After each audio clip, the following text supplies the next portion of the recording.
Guys, welcome back to my channel. Kung bago lang kayo sa channel ko, ako nga pala si Annalyn Tapa. Welcome kayong lahat. At kung hindi pa kayo nakapag-subscribe, i-click nyo lang subscribe button sa baba at pakiclick nyo na rin ang bell notification para ma-notify kayo sa lahat ng mga videos na i-upload ko.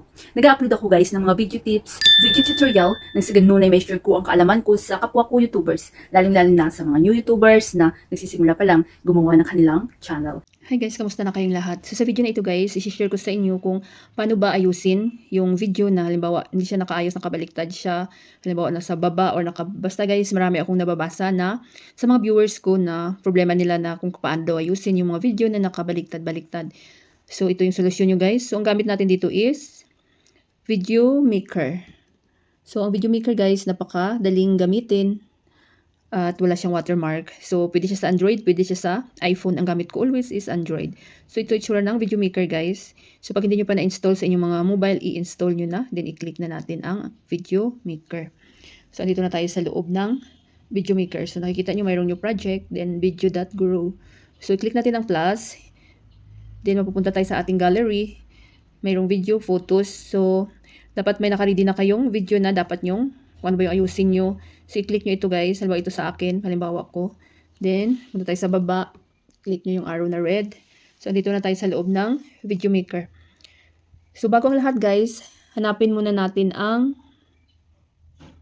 VJ sa baba. Then, ano ba yung video na ini-edit nyo? Pang long video ba guys? Long video YouTube or short videos, Instagram, TikTok, YouTube Short, FB Reels, any short videos. So kapag short videos, ang ating i-edit, pindutin natin ang 9:16.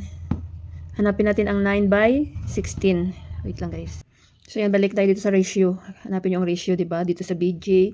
So kapag short videos, 9:16. Yung pang FB Reels or TikTok or Instagram or YouTube Shorts. Pero kapag pang long videos, 16:9. Yan. So, halimbawa, short videos, guys. Kasi yung pag-film ko nito is pang short siya. So, alam nyo na ba, guys, kapag mag-film kayo ng video na gusto nyo short, dapat nakatayo lang yung inyong mobile, nakatayo. Kapag long video naman, para full screen, so dapat nakahiga, nakaganon siya, guys. Ayan. So, ito is, pag-film ko, is 9:16.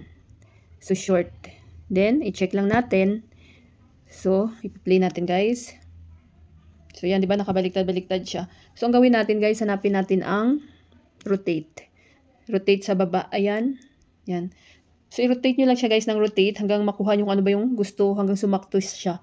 Ayan. Hindi pa rin siya, di ba? So, ayan. So, ayan, di ba? Yan na siya.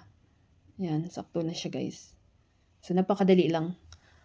Then, kapag gusto nyo nang i-save, kapag gusto nyo pala guys malaman kung paano mag-edit ng mga videos gamit ang Video Maker at saka yung bagong apps na na-discover ko, YouCut, InShot, CapCut, i-check nyo lang guys sa aking tutorial playlist na at check na makatulong sa inyo, lalong-lalo na kapag nag-start pa lang kayo sa pag-vlog.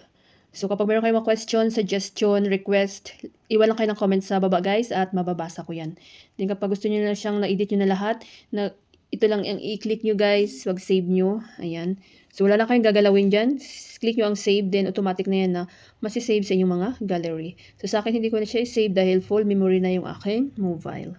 Sana guys may natutunan kayo sa video tutorial ko na ito at maraming salamat sa panonood. Kung mayroon kayong mga question, suggestion, and request, just leave a comment down below. At huwag niyong kalimutan mag-like, share, comment, at kung hindi pa kayo nakapag-subscribe, i-click niyo lang subscribe button sa baba at pakiclick niyo na rin ang bell notification para ma-notify kayo sa lahat ng mga videos na i-upload ko. Always be happy guys, be positive, avoid nega. See you next time.